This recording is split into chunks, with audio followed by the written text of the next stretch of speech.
श्री चैन राम बाबा online classes में आप लोगों का स्वागत है। हम लोग अब अगला टॉपिक पढ़ रहे हैं, यानी कि एनसीईआरटी से एक टॉपिक हो गया है वैद्युत विभव, और हम लोग संधारित्र पढ़ना है। संधारित्र में आपको पढ़ना है चालक, अचालक और विद्युत रोधी। वो कह रहे हैं विद्युत रोधी, कह रहे हैं अर्धचालक। 3 टाइप के पढ़ना पहले।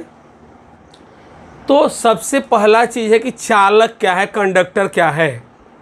देखिए, आप लोग बहुत पहले से परिभाषा जानते होंगे कि चालक किसे कहते हैं, कंडक्टर किसे कहते हैं। परिभाषा हम बोर्ड पर पहले ही लिख दिए हैं ताकि आपको लिखने में आसानी हो।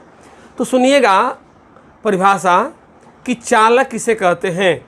ऐसा पदार्थ जिसमें वैद्युत धारा सुगमता पूर्वक प्रवाहित किया जा सके चालक कहलाता है। क्या बोलेंगे? ऐसा पदार्थ जिसमें वैद्युत धारा सुगमता पूर्वक प्रवाहित किया जा सके चालक कहलाता है। इसमें मुक्त इलेक्ट्रॉनों की संख्या बहुत अधिक होती है, अर्थात वैद्युत चालकता बहुत अधिक होती है। इसमें आप यह भी कह सकते हैं कि इसका प्रतिरोध ताप गुणांक अधिक होता है, अर्थात ताप देने पर इसकी चालकता घट जाती है। जो चालक पदार्थ होता है, आप उसका टेम्परेचर बढ़ाएंगे तो उसकी चालकता क्या हो जाएगी? घट जाएगी। जैसे कोई तार ले लीजिए और उसको गर्म कर दीजिए, गर्म करेंगे तो उसकी चालकता जो होगी क्या होगी? घटेगी। तो टेम्परेचर देने पर चालकता क्या हो जाती है? चालक की घट जाती है। तो कोई भी आपसे पूछता है कि चालक किसे कहते हैं, तो आप सीधे सीधे कहेंगे चालक की परिभाषा है कि ऐसा पदार्थ जिसमें वैद्युत धारा सुगमता पूर्वक प्रवाहित किया जा सके चालक कहलाता है। इसमें मुक्त इलेक्ट्रॉनों की संख्या बहुत अधिक होती है और अर्थात वैद्युत चालकता अधिक होती है। वैद्युत चालकता अधिक होती है। एक बात मैं इसमें इतना ही आप एग्जाम में परिभाषा लिखेंगे, और एक्स्ट्रा जानकारी के लिए जान लीजिए कि इसका प्रतिरोध ताप गुणांक जो होता है वो धनात्मक होता है। प्रतिरोध ताप गुणांक क्या होता है? धनात्मक होता है। उसको अल्फा से इंडिकेट करते हैं, और ताप देने पर प्रतिरोध ताप गुणांक का मान बढ़ता है, लेकिन इसकी चालकता घट जाती है। अब जैसे में क्या है, चांदी है यानी सिल्वर, कापर, लोहा मतलब आयरन, आपका है एल्युमिनियम, पारा, मानव शरीर तो इतना बढ़िया से फ्लो करता है कि 2-3 आदमी सटा करके और विद्युत धारा करंट फ्लो कर दें तो तुरंत पहुंच जाएगा। लेकिन सबसे बेस्ट कंडक्टर कौन है?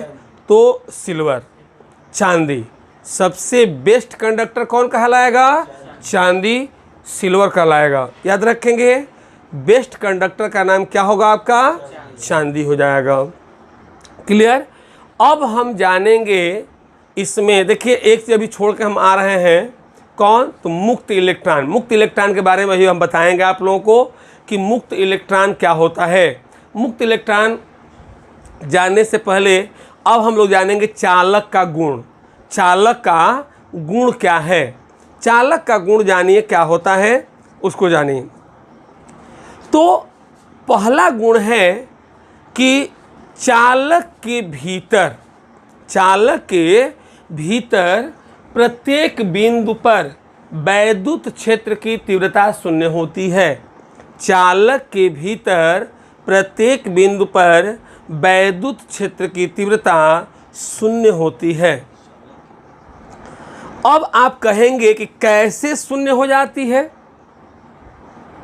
इसमें इसका कंडीशन है इलेक्ट्रोस्टैटिक कंडीशन पर होता क्या है उसको जानिए। जब आप कोई कंडक्टर लेते हैं ऐसे, तो इसमें चार्जेस जो होते हैं प्लस माइनस चारों तरफ मिले होते हैं। कहीं माइनस है कहीं प्लस है, ऐसे घूम रहे हैं अपने में। लेकिन जो ही हम इलेक्ट्रिक फील्ड इस पर लगाते हैं, वैद्युत क्षेत्र की तीव्रता लगाते हैं तो क्या होगा इसका कि यहाँ पर आप जानते हैं, ऐसे मान लीजिए कि हम वैद्युत क्षेत्र की तीव्रता इसमें नहीं दिखा रहे हैं, वैद्युत क्षेत्र की तीव्रता ऐसे लगाते हैं तो आप जानते हैं कि यह इधर की ओर प्लस चला जाएगा और इधर की ओर माइनस चला जाएगा। ऐसे जो कंडक्टर था मेरा वो क्या था कि प्लस माइनस पूरे कंडक्टर में था, लेकिन जब हम इसमें अप्लाइड किए इलेक्ट्रिक फील्ड, तो इलेक्ट्रिक फील्ड जब आरोपित किए तो निगेटिव वाला इधर चला गया, पॉजिटिव वाला जो है इसके डायरेक्शन में चला गया और निगेटिव वाला इसके अपोजिट डायरेक्शन में चला गया, तो बीच का स्थान तो रिक्त हो गया।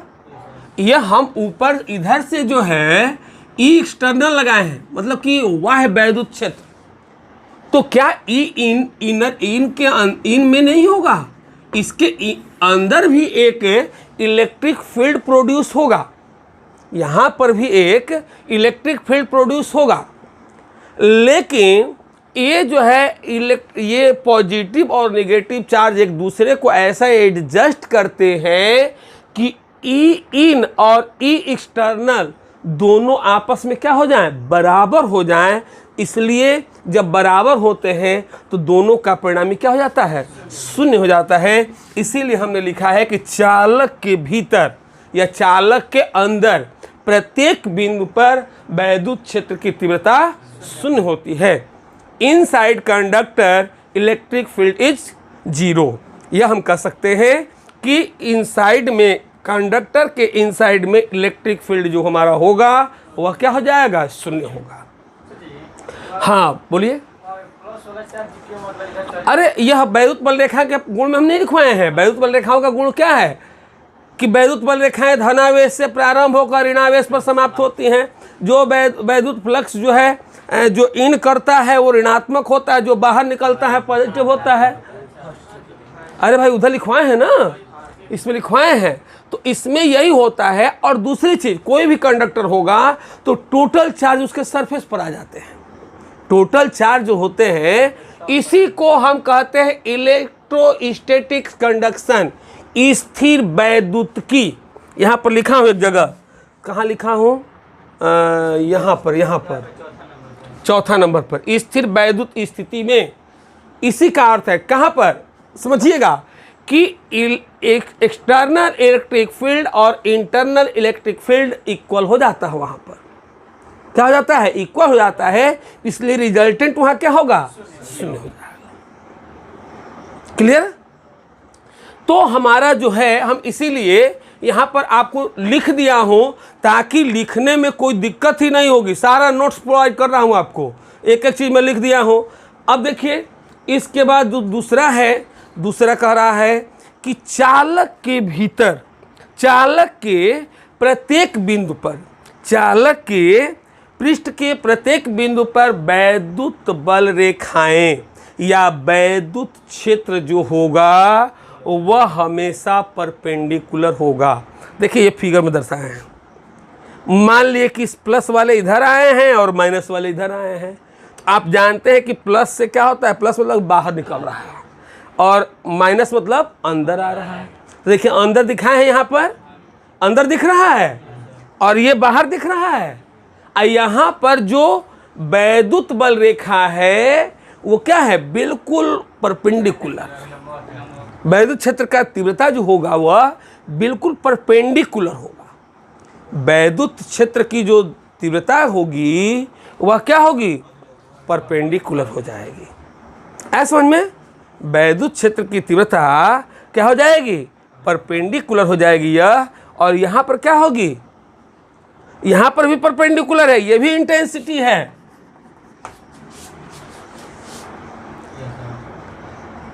एक बात तो जान लीजिए, कंडक्टर में टोटल चार्ज उसके सरफेस पर आ जाता है, उसके अंदर कोई चार्ज। तीसरा पॉइंट है कि चालक के अंदर आयतन आवेश घनत्व, जिसको रो कहते हैं, शून्य होता है। चालक के प्रत्येक बिंदु पर, यहाँ पर छूट गया है हमारा, चालक के अंदर प्रत्येक बिंदु पर आयतन आवेश घनत्व शून्य होता है। ये भी सही है, चालक के अंदर प्रत्येक बिंदु पर आयतन आवेश घनत्व क्या होता है? शून्य होता है। अब कहिए क्यों? तो सुनिए, चालक के अंदर छोटा से छोटा आयतन ले, हम इसके अंदर छोटा से छोटा आयतन ले तो वहां पर भी आवेश कुछ होगा नहीं, और जब आवेश नहीं होगा तो रो भी नहीं होगा। क्यों? क्योंकि रो बराबर होता है क्यू बाई भी। जब क्यूए नहीं रहेगा तो रो कहाँ से रहेगा? क्योंकि क्यू टोटल कहाँ चला जाता है? उसका सरफेस पर। कोई भी कंडक्टर होगा उसके टोटल चार्ज, मान लीजिए आप ही हैं और मैं क्या कर रहा हूँ, डॉक्टर वाला इंजेक्शन ले लिया, आपको मार दिया इंजेक्शन मार दिया, तो इंजेक्शन मार दिया तो दवाई तो आपके अंदर काम करेगा, लेकिन वो जो उसके चार्ज होंगे वो टोटल आपके सरफेस पर आ जाएंगे। ऐसे ही मान लीजिए कि हम एक लोहा ले लें और उसमें एक सुई से क्या कर दें, इलेक्ट्रॉन को भर दें। सुई सोचिए, जैसे इंजेक्शन दिया जाता है ना, मान लीजिए नीतीश के पापा हैं इंजेक्शन दे रहे हैं, इंजेक्शन दे रहा है तो वो इंजेक्शन में इलेक्ट्रॉन दे दिए आपको, तो इलेक्ट्रॉन यदि दे दिए तो टोटल इलेक्ट्रॉन कहाँ चले जाएंगे, टोटल चार्ज कहाँ चले जाएंगे? सरफेस पर। कितना भी चाहेंगे कि भीतर ठूस दे तो जब ठूसे तो फिर बहरी आए, वो उसका काम ही है क्या कि आप डालेंगे और वो तुरंत आ जाएगा सरफेस पर। यही कंडक्टर का प्रॉपर्टी है। ठीक है, तो अब हमारा है कि स्थिर वैद्युत स्थिति में चालक के अंदर, स्थिर वैद्युत स्थिति में चालक के अंदर प्रत्येक बिंदु पर तथा पृष्ठ पर विभव समान होता है, यानी कि वह समविभव पृष्ठ हो जाता है। कैसा पृष्ठ हो जाएगा? समविभव पृष्ठ हो जाएगा। अब मैं दिखा दे रहा हूं कैसे, तो यहां पर फिगर देखिए, V0 यहाँ है, यहाँ भी मान लीजिए कि V0 है, तो इसके सरफेस पर भी V0 होगा। कहने का मतलब कि इसके अंदर कहीं पर भी V0 है तो दूसरे बिंदु पर भी V0 ही होगा और उसके सरफेस पर भी V0 ही होगा। क्लियर? अब इसके बाद एक पॉइंट और रह गया है, वह जान लीजिए इसकी प्रॉपर्टी कि चालक के पृष्ठ पर कौन सा नंबर हो जाएगा? 5वां। चालक के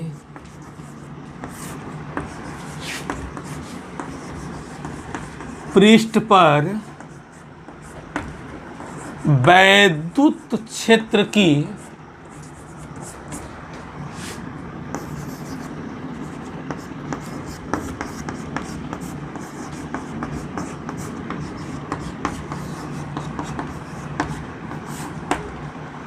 चालक के पृष्ठ पर वैद्युत क्षेत्र की तीव्रता E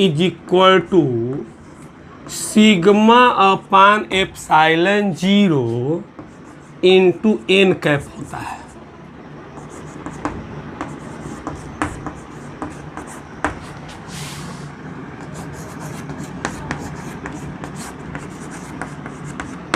देखिए मैं प्रूफ भी कर दे रहा हूं इसका। जैसे मानिए कोई हमारा आकार है,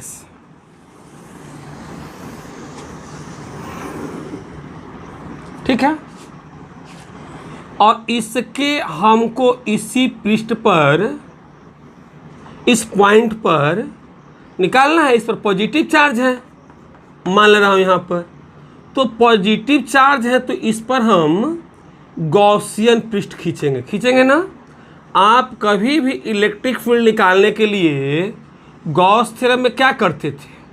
गॉस थ्योरम में गॉसियन पृष्ठ निकालते थे ना, गॉसियन पृष्ठ निकालते थे ऐसे।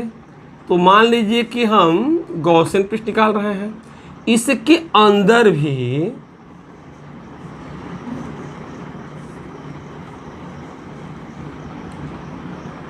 जैसे ऊपर खींचे हैं उसी के सिमेट्री नीचे भी खींचना पड़ेगा।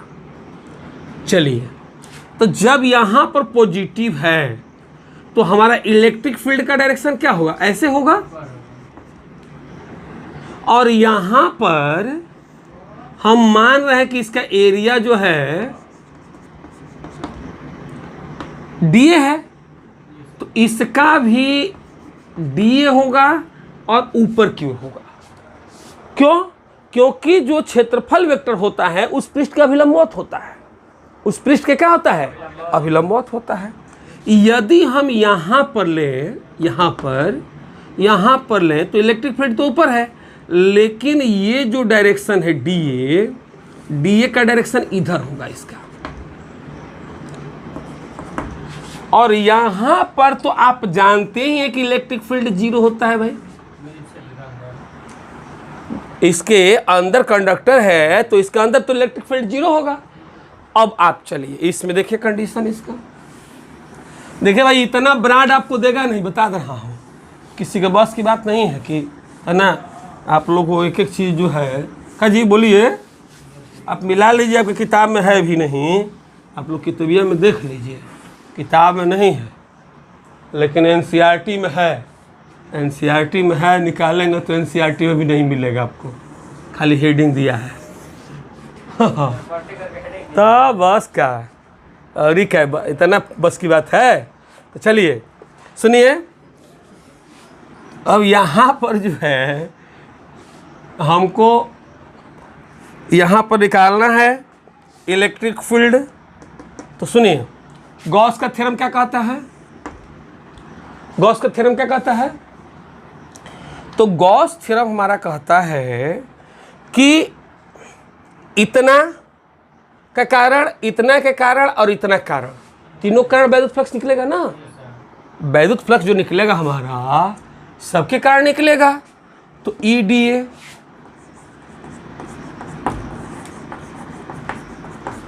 प्लस इसके कारण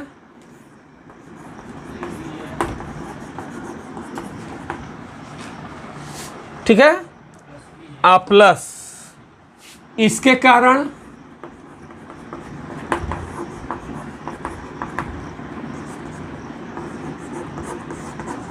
अरे भाई गॉस प्रमेय से, किस प्रमेय से? गॉस प्रमेय से। भाई ऊपर वाला मिटा दे रहा,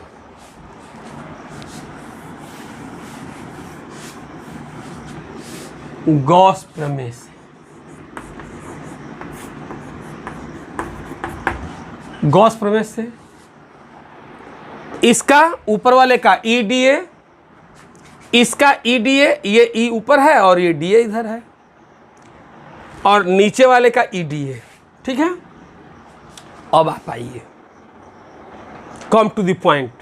इज इक्वल टू क्या होता है? टोटल इलेक्ट्रिक फ्लक्स, यानी कि वैद्युत flux, phi E is equal to bounded integral E dot DA, E dot DA, E dot DA का ही दिया रहता है, E डॉट DA। तो इसमें 3 गो है तो तीनों लिख देंगे, बराबर Q अपन एप्सिलॉन 0। किसका नियम है ये? गॉस का थ्योरम, गॉस का थ्योरम। अब आप आइए, equal to Q upon epsilon 0 is equal to Q upon epsilon 0। ठीक है, अब सुनिए, तो यहां पर आप देखिए दोनों एक ही डायरेक्शन में है।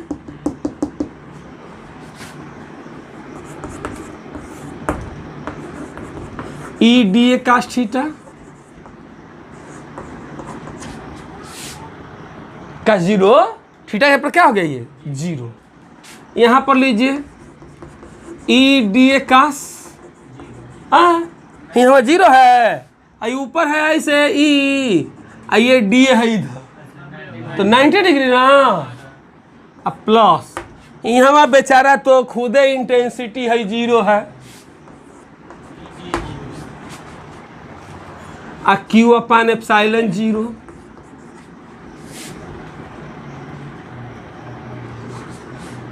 अरे भाई खोज लीजिएगा कहीं बुक में, मन हो तो, नहीं मिलेगा कहीं, इतना आसान थोड़ा है। चलिए सुनिए, काश जीरो का वैल्यू क्या होगा?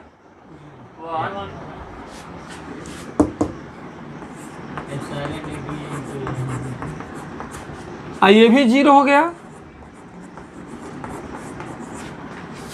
अब कहेंगे प्रॉपर्टी में प्रूफ करने लगे मुझको, हाँ हाँ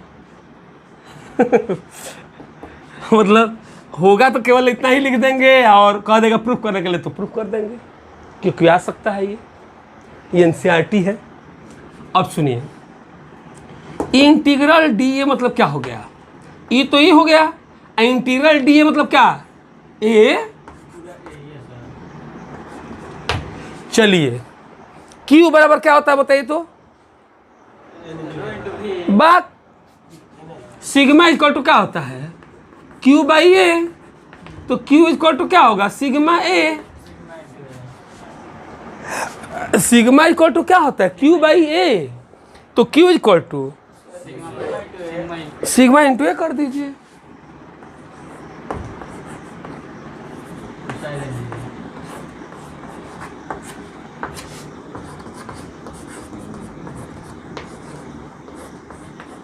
देखिए आ गया ऊपर। अब इसको हम क्या करेंगे कि वेक्टर के रूप में लिखेंगे। तो वेक्टर के रूप में लिखेंगे तो क्या होगा? वेक्टर के रूप में जब लिखेंगे तो इसमें एकांक सदिश से गुणा कर देंगे, यानी sigma upon epsilon zero into n cap. Into क्या हो जाएगा? एन कैप हो जाएगा। बात समझिएगा, यही हमारा प्रॉपर्टी था। सुनिए फिर से, तो हमने क्या किया कि देखिए एकदम आसान कर दिया। E is equal to sigma upon epsilon zero into n cap. एक बार इसका निकालिए गॉस कपड़े में, एक बार इसका निकालिए और एक बार इसका निकालिए, और बराबर Q upon epsilon zero. E D A cos zero, E D A cos 90, और ये हो जाएगा ई तो वैल्यू जीरो है अंदर, तो क्यू अपान एप्सिलॉन जीरो। अब कास जीरो का मान 1, ई डी ए कास 90 का मान 0, क्यू अपान एप्सिलॉन जीरो। अब देखिए ई और इंटीग्रल डी ए माने ए, और sigma Q is equal to क्या होगा? Sigma A. कैसे होगा? हाँ, अपान में एप्सिलॉन जीरो, तो ऐसे क्या हो जाएगा? तो E is equal to sigma upon epsilon zero. तो वेक्टर इज इक्वल टू हो जाएगा, vector is equal to sigma upon epsilon zero into n cap. N cap क्या है? लंबवत दिशा में एकांक सदिश। लंबवत दिशा में एकांक सदिश, यूनिट वेक्टर। अब हम लोग पढ़ेंगे उस विद्युत रोधी, इंसुलेटर या नॉन कंडक्टर। कहाँ पर? यहाँ पर। दोनों एक दूसरे के समांतर हैं। तो जब दोनों एक दूसरे के समांतर हो तो कितना इसका कोण बनता है? जब दो रेखाएं एक दूसरे के समांतर हो तो कितना इसका कोण बनता है जी? लो 180 का मूर्ख कहीं का, 0 अंश का। इसके बीच कितना इसका कोण बना है? ये 0 अंश ना। समांतर रेखाओं के बीच का कोण कितना होता है? 0 नहीं मालूम क्या आपको? अभी तक ले इंटर में चले आए, ये नहीं मालूम है? अरे भाई दो समांतर रेखाओं के बीच का कोण 0 अंश होता है। ये तो 6 में बताया जाता है। ये क्या उल्टा रहेगा तब ना 180 होगा? क्या बात कर रहे हो जी? अब सुनिए, अचालक, इंसुलेटर या नॉन कंडक्टर। अचालक, अ माने नहीं, चालक माने चलने वाला। जो नहीं चलता है उसी को अचालक कहते हैं। अचालक किसे कहेंगे? तो जो नहीं चलता है उसे क्या कहेंगे जी? अचालक। क्लियर है इतना? देखिए, अचालक किसे कहते हैं? तो ऐसा पदार्थ जिसमें वैद्युत धारा सुगमता पूर्वक प्रवाहित न किया जा सके अचालक कहलाता है। ऐसा पदार्थ जिसमें वैद्युत धारा सुगमता पूर्वक प्रवाहित न किया जा सके अचालक कहलाता है। इसमें मुक्त इलेक्ट्रॉनों की संख्या बहुत कम अथवा नगण्य होती है। इसमें मुक्त इलेक्ट्रॉनों की संख्या बहुत कम अथवा नगण्य होती है। देखिए अचालक क्या बोलेंगे, ऐसा पदार्थ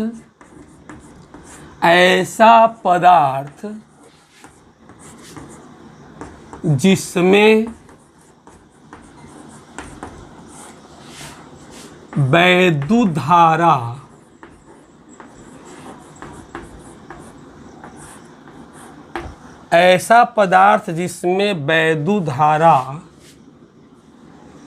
सुगमता पूर्वक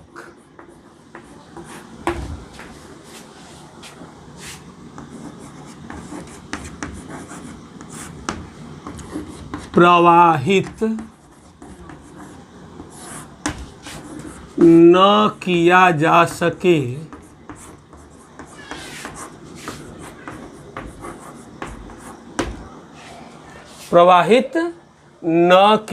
सके अचालक कहलाता है।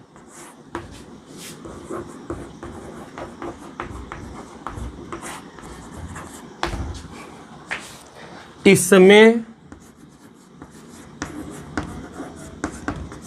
मुक्त इलेक्ट्रॉनों की संख्या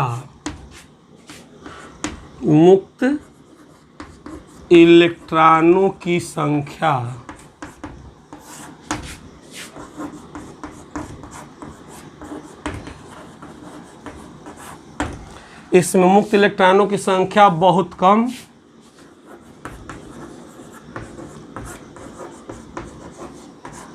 अथवा नगण्य होती है। लिखते भी चलेंगे आप लोग साथ साथ, ठीक ना। ऐसा पदार्थ जिसमें वैद्युत धारा सुगमता पूर्वक प्रवाहित न किया जा सके अचालक कहलाता है। इसमें मुक्त इलेक्ट्रॉनों की संख्या बहुत कम अथवा नगण्य होती है, अर्थात इसकी वैद्युत चालकता बहुत कम होती है। अर्थात इसकी वैद्युत चालकता बहुत कम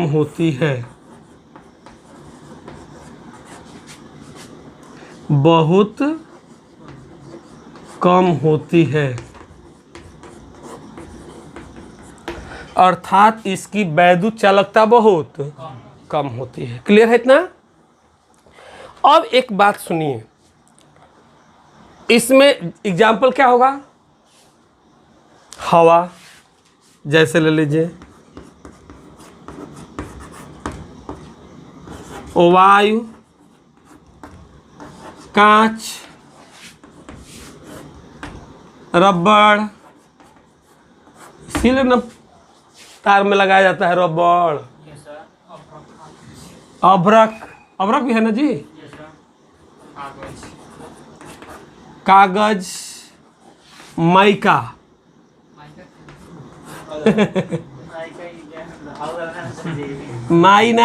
माइका बता दे रहा हूँ क्या होता है।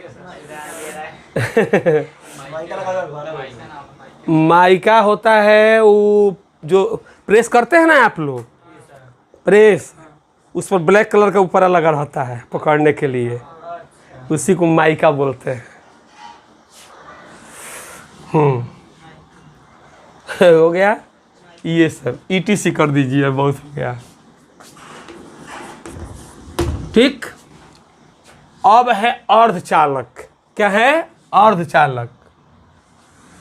सेमीकंडक्टर किस कहते हैं इसको? अर्धचालक। तो बस इसका परिभाषा तो नामे से आधारित है।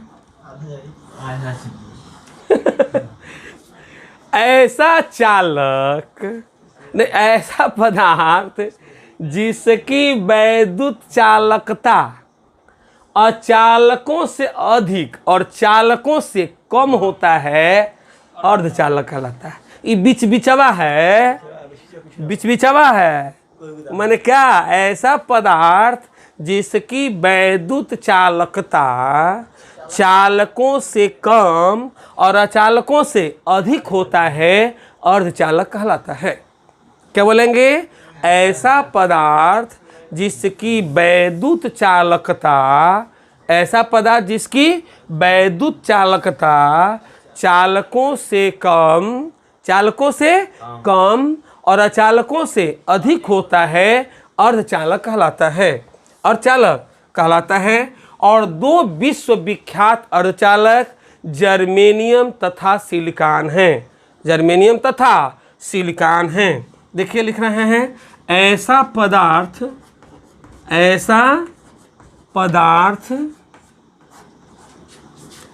जिसकी वैद्युत चालकता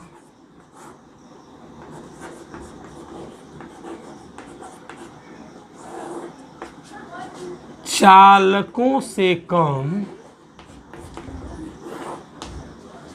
सा पदार्थ जिसकी वैद्युत चालकता चालकों से कम तथा अचालकों से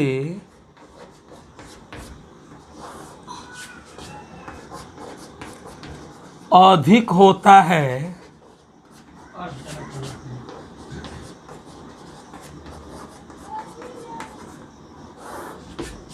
अर्धचालक कहलाते हैं।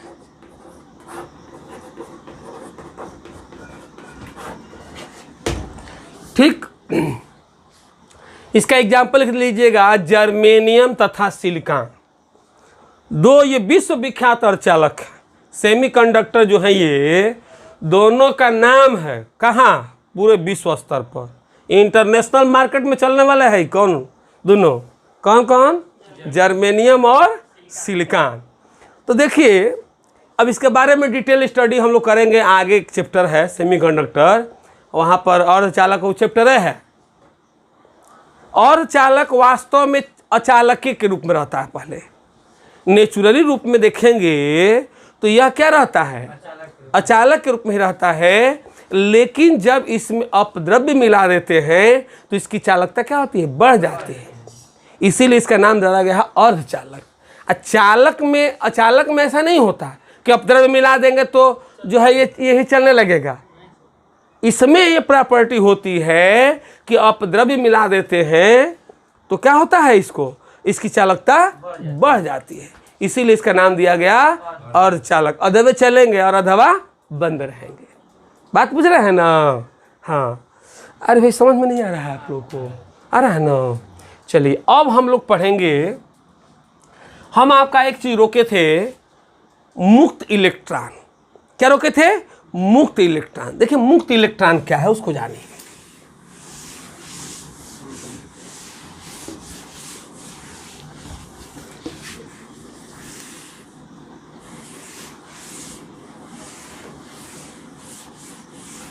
मुक्त इलेक्ट्रॉन देखिए, तो मुक्त इलेक्ट्रॉन की परिभाषा क्या है?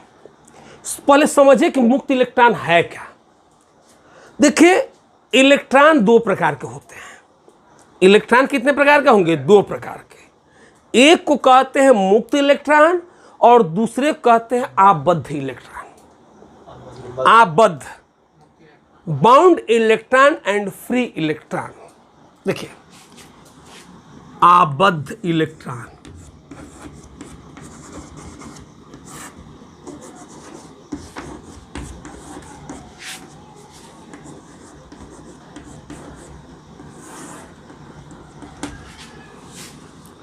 और ये है मुक्त इलेक्ट्रॉन।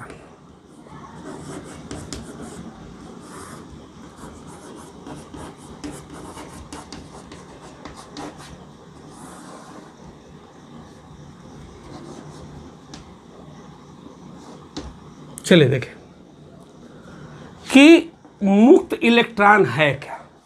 तो थोड़ा सा मैं एटॉमिक कंस्ट्रक्शन आपको समझा दे रहा हूँ। परमाणु में क्या होता है, जैसे परमाणु ऐसे होता है, मान लीजिए परमाणु छोटा सा ही ऐसे है, इसका ये न्यूक्लियस है, इसमें न्यूट्रॉन और प्रोटॉन काम कर रहे हैं, इसके बाहर इलेक्ट्रॉन चक्कर लगा रहा है, ऐसे लगा रहे हैं, 2 3 4 5 6 7 8 ऐसे ही बढ़ते जाएंगे। तो आप एक बात सुनिए, जो आउटर मोस्ट ऑर्बिट में इलेक्ट्रॉन होते हैं, जो सबसे अंतिम कक्षा में इलेक्ट्रॉन होते हैं, उसी को सहसंयोजक इलेक्ट्रॉन कहते हैं। आप केमिस्ट्री में पढ़े होंगे, सहसंयोजक इलेक्ट्रॉन होते हैं। तो सहसंयोजक इलेक्ट्रॉन भी इन्हीं इलेक्ट्रॉनों की भांति कार्य करते हैं, लेकिन जब हम इस पर इलेक्ट्रिक फील्ड लगाते हैं, जब वैद्युत क्षेत्र आरोपित करते हैं, तो उसमें विक्षोभ के कारण वह क्या करते हैं कि धातु के पूर्ण आयतन में एट रैंडम मोशन करने लगते हैं, ऐसे मोशन करने लगते हैं। इसका मोशन कहलाता है एट रैंडम मोशन। यह अनियमित रूप से गति करने लगते हैं और यही आवेश वाहक का कार्य करते हैं। जैसे हमारा पंखा चल रहा है, तो पंखा किसके कारण चल रहा है? मुक्त इलेक्ट्रॉन के कारण। केवल यही जो है आवेश प्रवाहित करते हैं, धारा प्रवाहित करते हैं, और जब ये मुक्त इलेक्ट्रॉन उससे निकल जाते हैं, उस अणु से, परमाणु से, तो वह धनायन बन जाता है। वह क्या बन जाता है? और धनायन अपने स्थान पर स्थिर होते हैं, उसी को कहते हैं बद्ध इलेक्ट्रॉन। वह आवेश वाहक का कार्य नहीं करता है, उसके पास फुर्सत नहीं है कि आपको ले जा करके आवेश देगा और धारा देगा आपको। तो मुक्त इलेक्ट्रॉन की परिभाषा हो जाएगी आपकी क्या? तो मुक्त इलेक्ट्रॉन का परिभाषा होगा कि ऐसा इलेक्ट्रॉन, आप ऐसे बोल सकते हैं कि अणु में, चाहे परमाणु के बाह्यतम कोश में जो इलेक्ट्रॉन होते हैं उसे सहसंयोजक इलेक्ट्रॉन कहते हैं, और वैद्युत क्षेत्र आरोपित करने पर वह उसमें विक्षोभ के कारण अनियमित रूप से गति करने लगते हैं, और उस इलेक्ट्रॉन को मुक्त इलेक्ट्रॉन कहते हैं।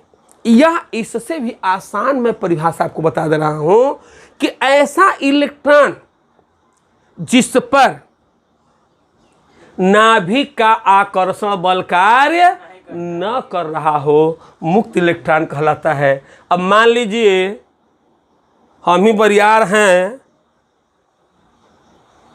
कहेंगे उधर मत जाइएगा, जरा देंगे, तनी हम लूज हो जाएंगे तो आप चारों ओर घूम आएंगे, जिससे फ्री इलेक्ट्रॉन है। तो निर्भर कर रहा है हमारे ऊपर। जैसे देखिए, एगो घोड़ा का एग्जाम्पल मैं दे रहा हूँ। घोड़ा देखे हैं ना, घोड़ा के आगवा एगो बांधा रहता है आगवा से, अरे आगवा बांधा रहता है ना जी, घोड़वा के आगवा,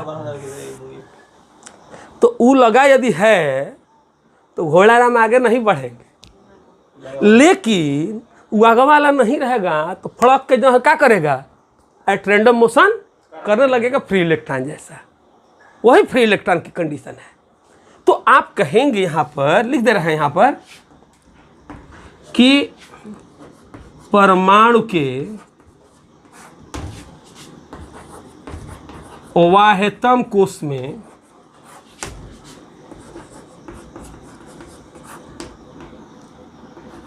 में जो इलेक्ट्रॉन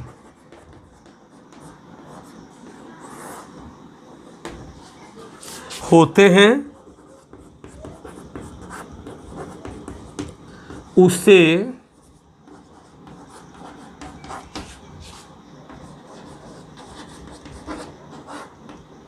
मुक्त इलेक्ट्रॉन कहते हैं। उसे मुक्त इलेक्ट्रॉन, एक सेकंड रुकिए, गलती हो गया, परमाणु के अवाहतम कोष में जो इलेक्ट्रॉन होते हैं उसे सहसंयोजक इलेक्ट्रॉन कहते हैं। सहसंयोजक, वही ना संयोजकता करता है, सहसंयोजक इलेक्ट्रॉन कहते हैं।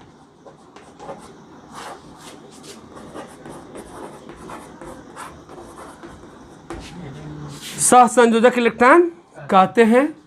वैद्युत क्षेत्र आरोपित करने पर, वैद्युत क्षेत्र आरोपित करने पर, आरोपित करने पर, वैद्युत क्षेत्र आरोपित करने पर ऊष्मीय विक्षोभ के कारण, ऊष्मीय विक्षोभ के कारण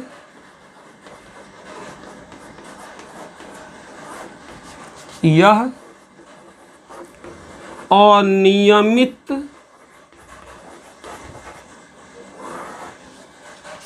रूप से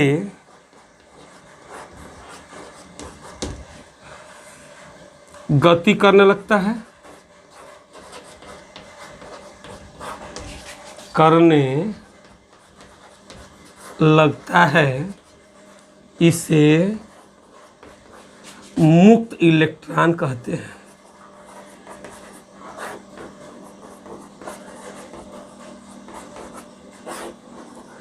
इसी को फ्री इलेक्ट्रॉन कहते हैं अंग्रेजी में। क्या कहते हैं इसको? Free electron. ठीक है। अब या आप परिभाषा बदल भी सकते हैं, जो छोटा वाला परिभाषा बताए, जो छोटा वाला परिभाषा हम बताए वो परिभाषा लिख दीजिए या करके, ROR। ऐसा इलेक्ट्रॉन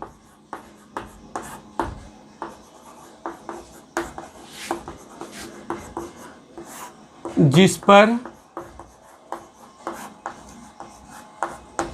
नाभिक का आकर्षण बल कार्य न कर रहा हो, आकर्षण बल कार्य न कर रहा हो, कार्य न कर रहा हो,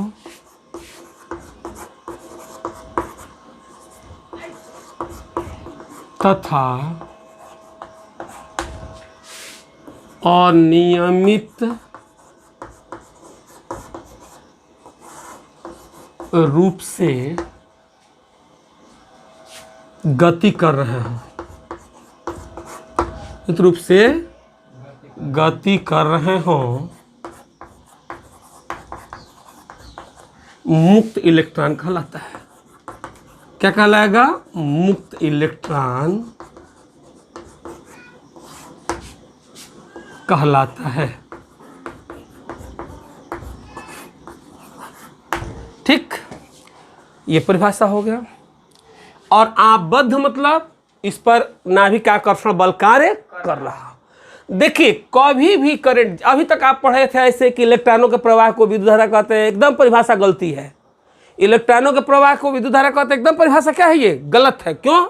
क्योंकि यहाँ पर किस इलेक्ट्रॉन की प्रवाह कहेंगे? मुक्त इलेक्ट्रॉनों के प्रवाह की दर को विद्युत धारा कहते हैं। आप अब क्या बोलेंगे परिभाषा में? मुक्त इलेक्ट्रॉनों के प्रवाह की दर को विद्युत धारा कहते हैं, क्योंकि इलेक्ट्रॉन दो तरह के हो जाएंगे, एक जो है आबद्ध और एक मुक्त। आबद्ध को ही धनायन वो कहेंगे, धनावेशित या धनायन कहेंगे उसको, धनायन। जब ये इलेक्ट्रॉन निकल जाएगा तो धनायन हो जाएगा और वो स्थिर होते हैं, वो गति नहीं करते हैं, वो गति नहीं करते हैं। तो यहाँ पर लिख देंगे ऐसा इलेक्ट्रॉन, ऐसा इलेक्ट्रॉन जिस पर नाभिक का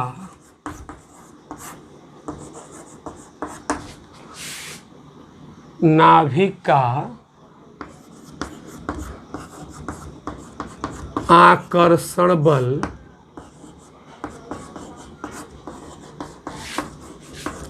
कार्य कर रहा हो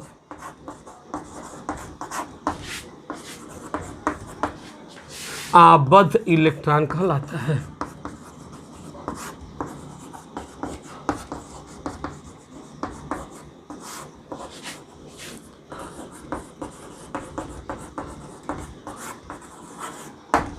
आबद्ध इलेक्ट्रॉन कहलाता है। एक बात और लिख देंगे कि धनायन चाहे धनावेश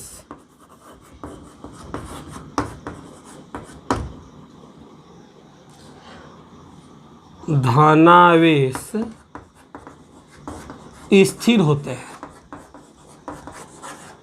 ये जो है मोशन नहीं करेंगे, इलेक्ट्रॉन निकल जाएगा तो क्या हो जाएंगे, फिक्स हो जाएंगे, वो स्थिर हो जाएंगे, अब मोशन नहीं करेंगे। और मोशन नहीं करेंगे तो जो अब मान लीजिए कि गाड़ी रहबे नहीं करेगी।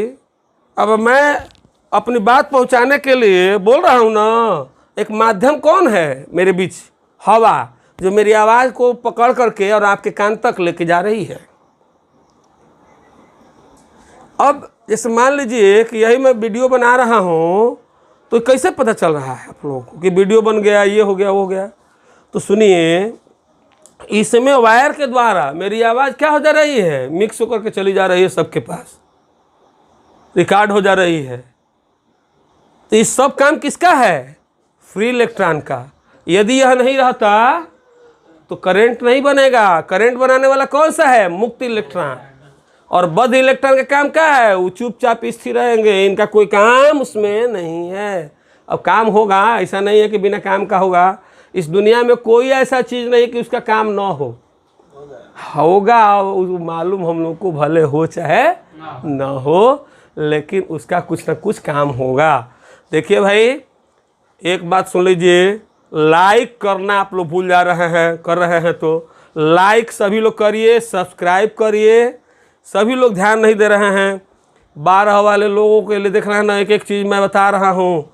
तो सब लोग जो है लाइक करें, सब्सक्राइब करें और ध्यान दें ताकि सबको लाभ मिले, ठीक ना। और देखिए, मैं एक एक चीज़ आपको नोट कर दिया हूँ, आप आसानी से कॉपी पर नोट कर सकते हैं। नोट कर लीजिए और फिर तब आगे बढ़िए। और अपने दोस्तों के यहाँ शेयर करना ना भूलें। शेयर करिए और सब्सक्राइब तो ज़रूर करिए। चलिए फिर